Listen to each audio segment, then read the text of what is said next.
Salam dəyərli həmkarlarım, mən bugün sizə 9-cu sinifin 19-cu mövzusunu izah edəcəm. Mikrodalğalı sobanın quruluşu və iş prinsipi.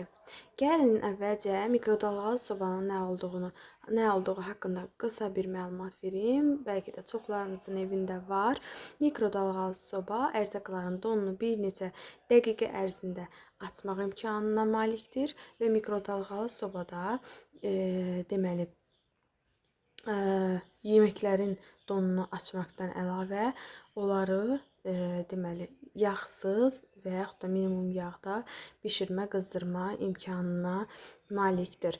Gəlin indi mikrodalğalı sobanın müsbət və mənfi cəhətləri haqqında məlumat verim sizə. Müsbət cəhətləri nədir? Əvvəlcə müsbət cəhətləri haqqında məlumat verim, daha sonra mənfi cəhətləri.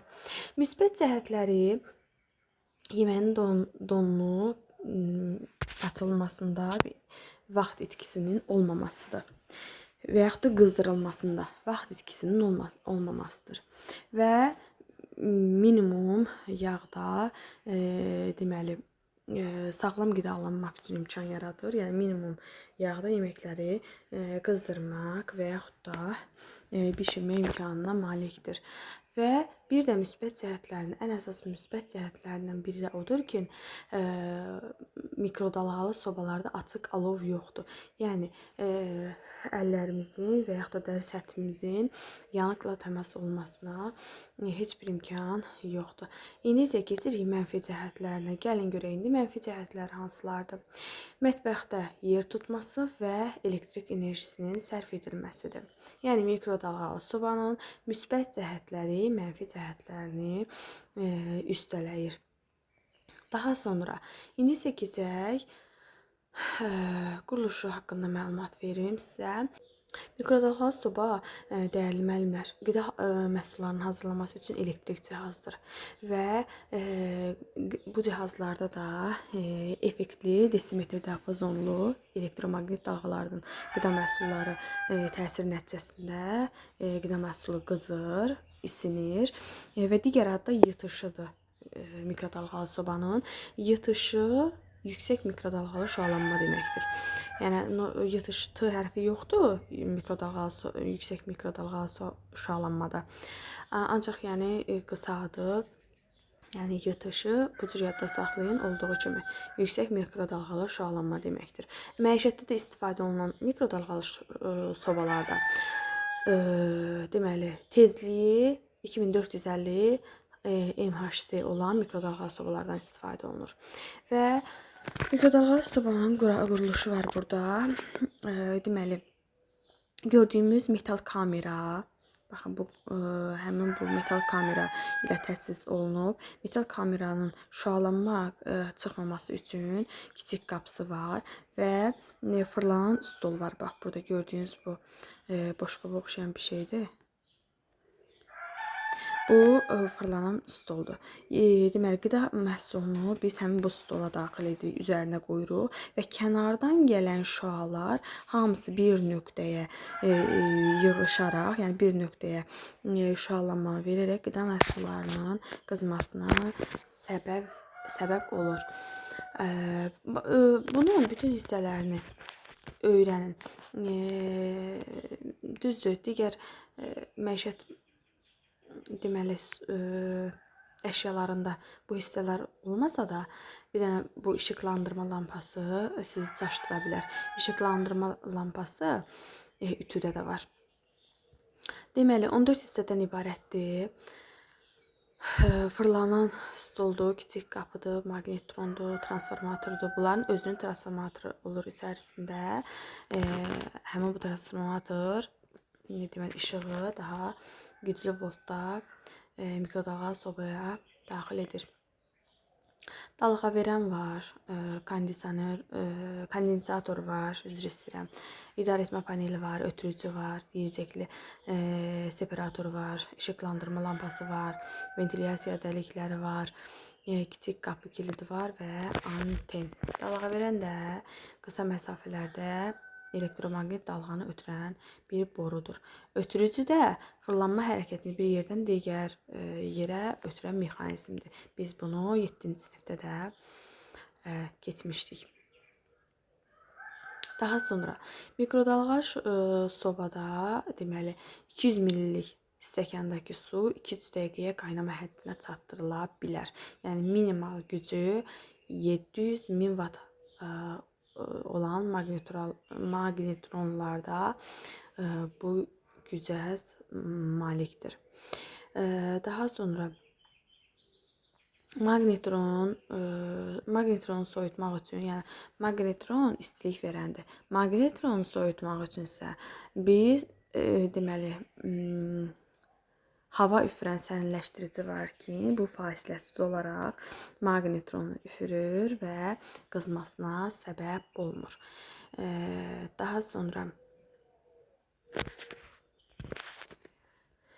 İş prinsipinə baxırıq. İş prinsipi, yəni sobalarda qida necə qızır? Gəlin indi ona baxaq. Dipol yer dəyişməsinə əsasən deməli iş prinsipi yerinə yetirilir. Yəni qidanı mikroşüaların köməyi ilə qızdırmaq və dipol molekullarının olması lazımdır ki, yəni bunun bir müsbət cəhəti də var ki, bu müsbət cəhəti, yəni tez qızdırılması, mənfi cəhətdə elektrik yükü olan molekullarındır. Yəni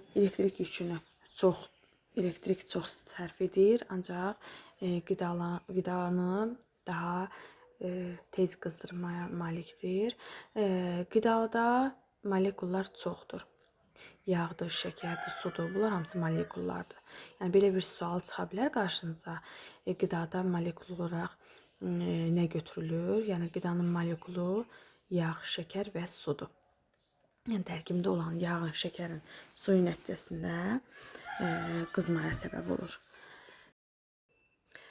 Molekullara təsir edəndə, deməli, radio dalğaların enerjisi onları qüvvə xətti boyunca düzür və düzən zaman bunlar fırlandıqca daim yer dəyişməyə məcbur edir. Axı fırlanır, o şüalanma fərqli yerlərdən vurulur. Və qidaya təsir edən zaman dəyişən molekullar istilik, deməli hərarətin artmasına səbəb olur, istiliyin artmasına səbəb olur. Bunun nəticəsində qida məhsulu bu cür qızır. Bu da fizika fənni ilə inteqrasiya olunur. Fizika qanunlarına əsasən cismin temperaturu onun atom və molekulların hərəkətində kinetik enerji ilə düz mütənasibdir. Yəni bayaqlarım dediyim kimi, onlar yerlərini dəyişdikcə istilik, yəni qidanın qızmasına səbəb olur. Və bu da dipol yer dəyişməsidir. Dipol yer dəyişməsi, bir də deyirəm, dalğalar ötürüldükcə molekullar yerini dəyişir və fırlanan stolda fırlandıqca dalğalar fərqli yerdən düşdüyünə görə həmin o molekullar yerini dəyişir. Bu dipol yer dəyişməsidir. Molekullar yerini dəyişən zaman da qida məhsulu qızmaya səbəb olur. Yəni dipol yer dəyişməsi elektromaqnit şüalanmasının istiliyə çevrilməsi deməkdir. Doğru dildə desək. Daha sonra burada başqa nə var idi? Bunlar dediyim isinmə hər tərəfdən gedir. İndi isə keçək, 3 əsas iş rejimi mövcuddur. Mikrodalğa, qril və konveksiya. İndi gəlin iş rejimindən danışaq. Deməli, mikrodalğa rejimi yüksək tezlikli şüalanma, YTŞ bayaq dediyimiz yüksək tezlikli şüalanma sobaların əsas funksiyasıdır. Bayaq dedik ki, YTŞ digər adıdır və yüksək mikrodalğalı şüalanmadır. Yəni bunların ikisini də mütləq yadda saxlayın. O cür də düşə bilər, bu cür də düşə bilər. YTŞ, burada T hərfi yoxdur. Yəni olmadığına baxmayın, yadınızda saxlayın. Yüksək mikrodalğalı şüalanmadır YTŞ. Burada verildiyinə əsasən də burada isə yüksək tezlikli şüalanma gedir. Əsas funksiyası budur. Daha sonra qrillər və kvarslı, iqli olur qrillər. 2 növdə olur. İqli, yəni istilik elektrik qızdırıcılıdır. Kvarslı və kvarslıdan ibarətdir.